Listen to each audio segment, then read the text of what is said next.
So why is grinding really fun while padding is really boring?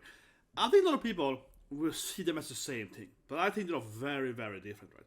Since my last video, I talked about how many modern games are very much a time padder, a time waster, right?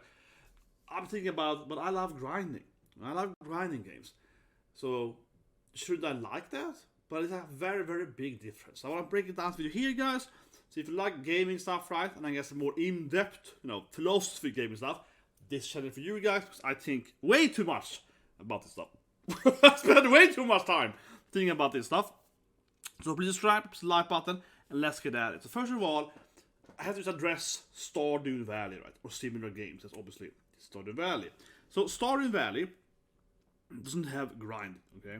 This is called pottery, okay? Animal Crossing and so on as well, similar games, Harvest Moon, whatever, right? This is called pottering. My mentor, actually, like in my professor that I worked with and so on, when I was back in grad school and post-grad school, we discussed a lot, right? He wrote a book, actually, about this thing, like 20 years ago, about pottering and similar stuff, right? So in video game, you have what's called 8 different fun factors. I introduced the 9th fun factor, but not I digress. But the 8th fun factor, number 8, is called submission fun factor.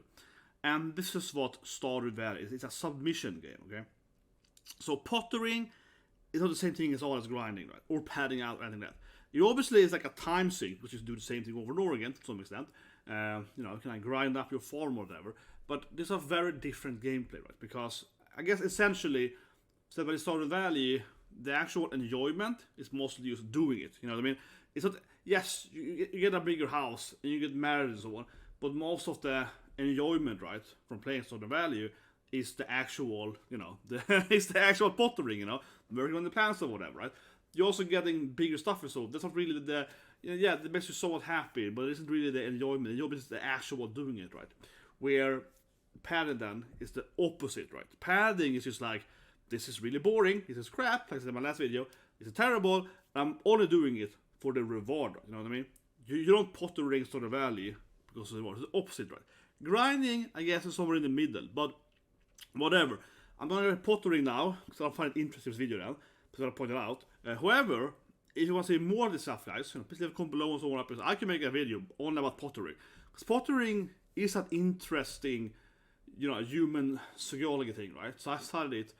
My mentor, he studied a lot, right, back in the days, like 15 years ago, because it clearly is a very interesting emotional level for the brain, right?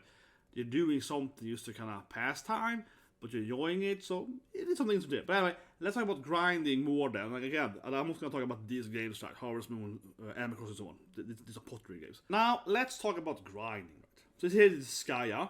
Disgaea is one of my favorite games. I love Disgaea games. I mean, I generally like hardcore, tactical role-playing games, right? So Disgaea 7 is coming out in like, I think 2 weeks from now. Making this video here. And these games are incredibly grindy. So if you've never played Disgaea games, how would I explain this thing? These games are so grindy. All limits get grindy. But basically, right, you can go into any item in the game. It's called the item world. Inside the item world, which is item world, you have to then do different levels. And if you got to level 10 in the item world, you can then leave the item, and then it gets 10 levels, so you got to go further down, right? And by doing this, the weapon, or whatever you have, let's say the weapon then, the weapon you sword by, it gets higher levels. Now, when you leave then, the sword outside the item world will have, like, let's say, level 50, right? So you do more damage and so on. Then you can redo this thing for every other goddamn item, and you can also get new items inside the sword. So usually you get similar weapons, mostly, in the older games. I haven't played 7 of course yet, but probably get. So you probably even get a new sword inside the other sword, and you repeat it. And if you armor and so on, it's very, very grindy, right? Incredibly grindy. So I find this game fun, right? But I loathe games like Zero the Dawn, right? And so on. But they pad out the time, I loathe the side quest in FF16 and so on, right? So why is that, right? Why is that? And this game is super grindy. So what's the difference here? Well, before we go into why grinding is fun and padding isn't. So again, grinding is kind of like you get your stats right, you level up and so on, right? Now, what is padding? Let's talk about what is actually padding, right? Well, I think that padding, for the most part, It's like an FF16. Right? So here I have the game behind me, FF16 and so on. And I would say recommend this game, right? It's not the best FF game, it's a pretty good game. But my god, are the side quests in FF16 really, really terrible. They're like insanely terrible. Of course, there are two different versions of side quests in this game. You have the side quests, which are like actual, basically main story quests, and then you have these side quests, which is like give people food or something like. The game would be much better if it had two different versions of side quests. The one with actual storytelling could have become like additional stories, something like that, side stories, something like that, side story quests or whatever, right? You can do them, you can ignore all these terrible side quests, right? That are not story driven. And this game, the big issue honestly with this game is that it's so easy. That's the big issue. Second issue is that these side quests are so bad. Like they're just like straight up taken from FF14, like MMORPG. Go and get 5 iron, go and get 4 ore. Yeah, it's incredibly bad, and they're so mindlessly boring, right? But generally speaking, it could be better, of course. But padding then is, of course, like basically it's a game time, right? You play it to increase the time. If you remove all the side quests, not the one with stories, but like the basic side quests of 16, you probably have like 10 less hours of game time, right? But that actually would be a better game because you don't have 10 hours of wasted, boring side quests that gives you nothing. And that's a really, really, I think, a really negative part for this game, right? I said more video 2, but F16 would be a better game if you removed all these padding quests. It would just be a better game. You don't have to. I don't even need a replacement for it. Just remove them, right? Just remove them completely, and the game is better because you're just wasting your time doing them. They're so boring, and we can come back to it later. Why they're so pointless too, but just from a general standpoint, they're incredibly boring. Now, what is a side quest issue then in Horizon Zero Dawn, Spider-Man?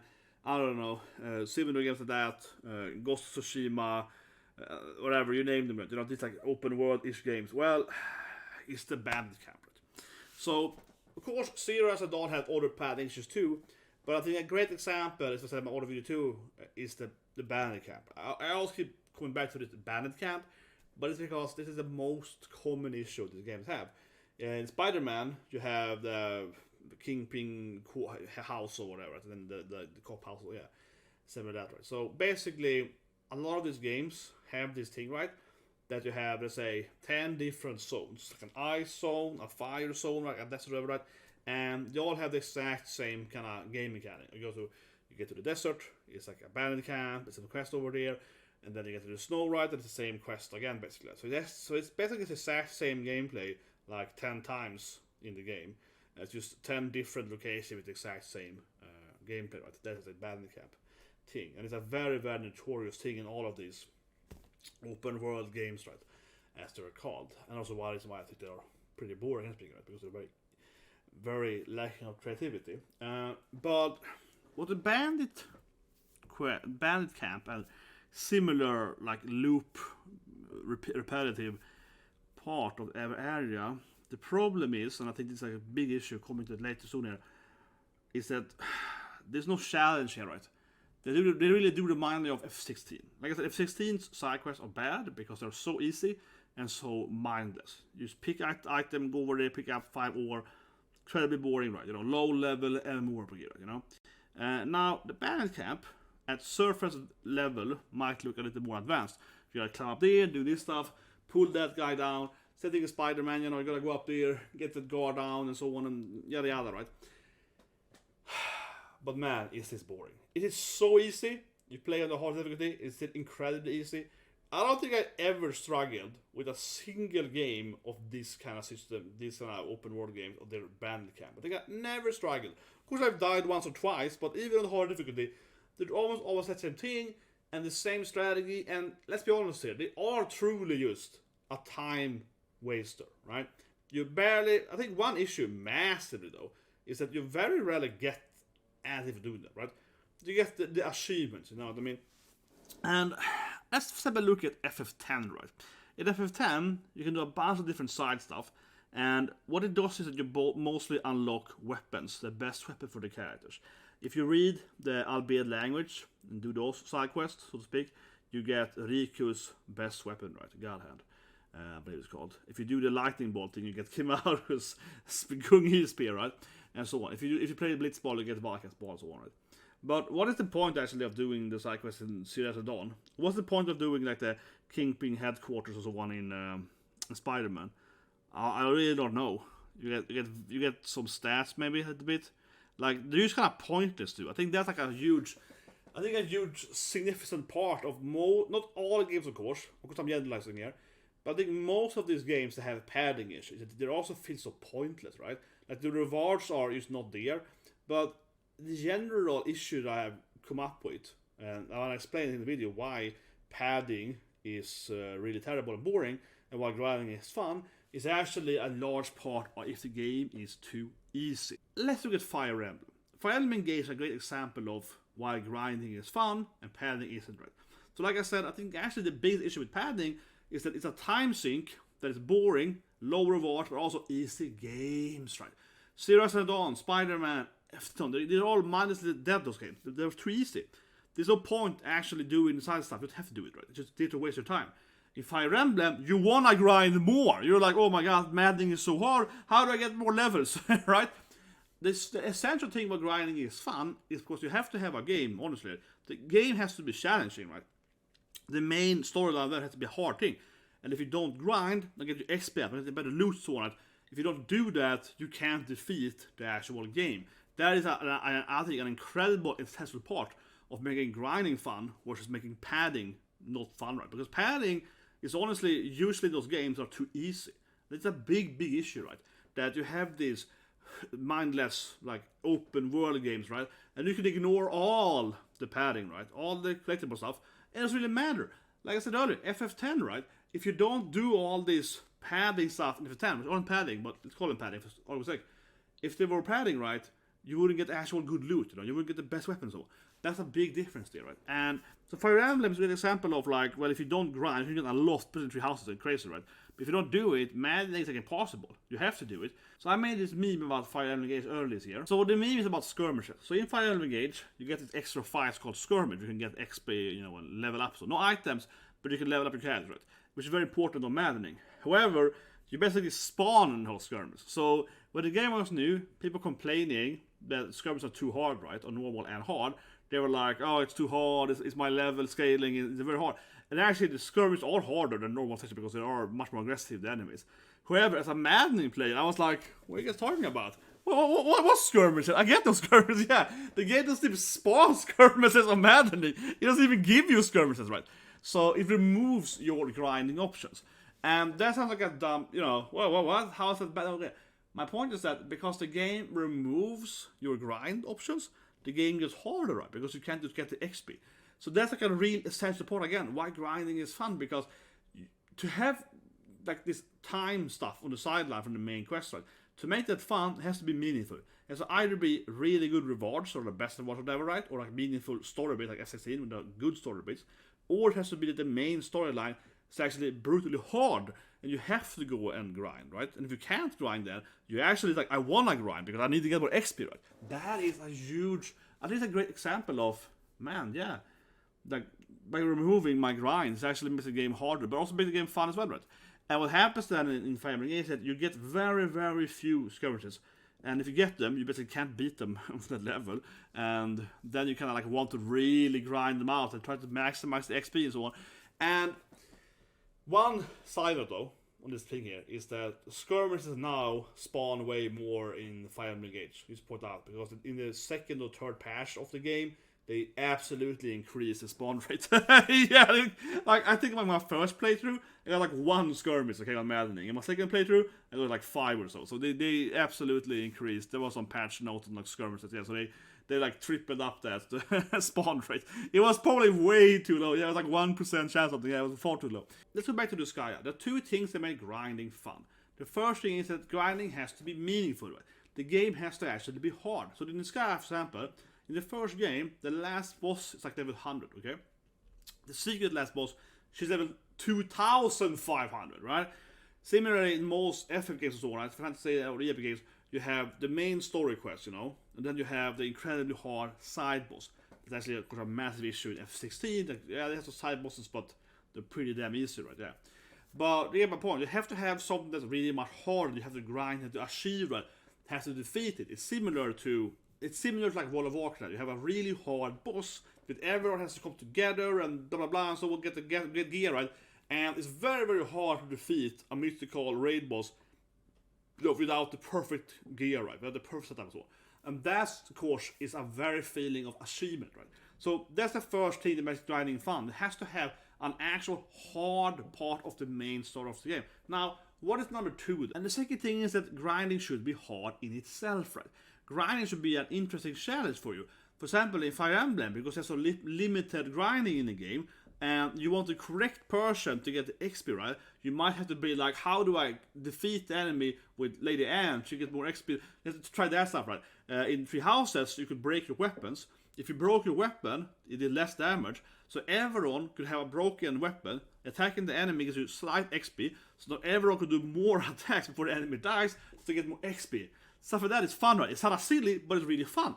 I think a big ass problem, right, with Zero Dawn, FCT and so on, is that their grinding, their extra missions are really boring because they're so easy, right? You know, the main game, far too easy, so grinding is pointed in itself, right?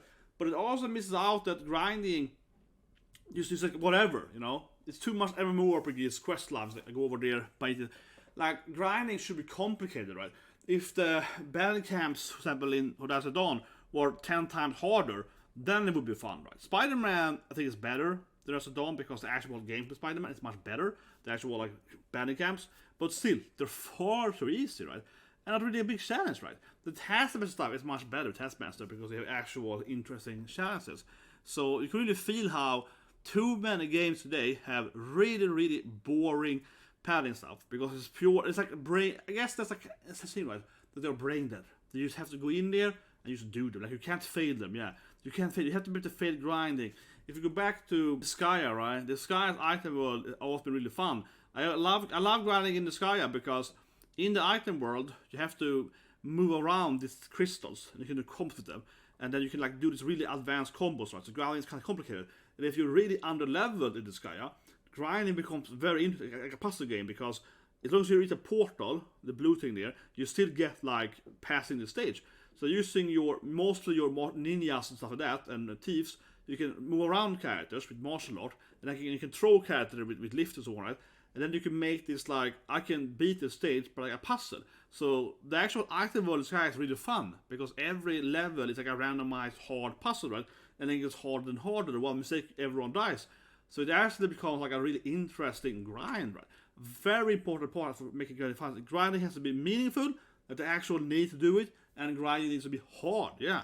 And preferably a puzzle, right? Like Fire Emblem, the puzzle isn't necessarily how to beat the grind. It's like, how do I maximize the XP? How do I maximize leveling up my spells or whatever? That's kind of also a part of grinding, right?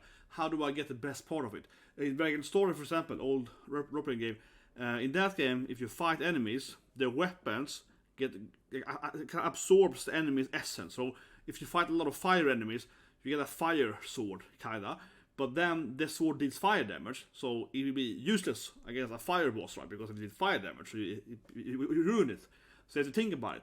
Oh, I want to make the ultimate crossbow. I have to kill the correct enemies in the correct order, and then you can craft them together. And like, it's very complicated. Like, it blows up with complication how to grind correctly. So that's interesting. Yeah, grinding needs to be hard, and grinding needs to be meaningful. That's it. So anyway, if you like the video, subscribe, press the like button, and I'll see you guys. Have a great day.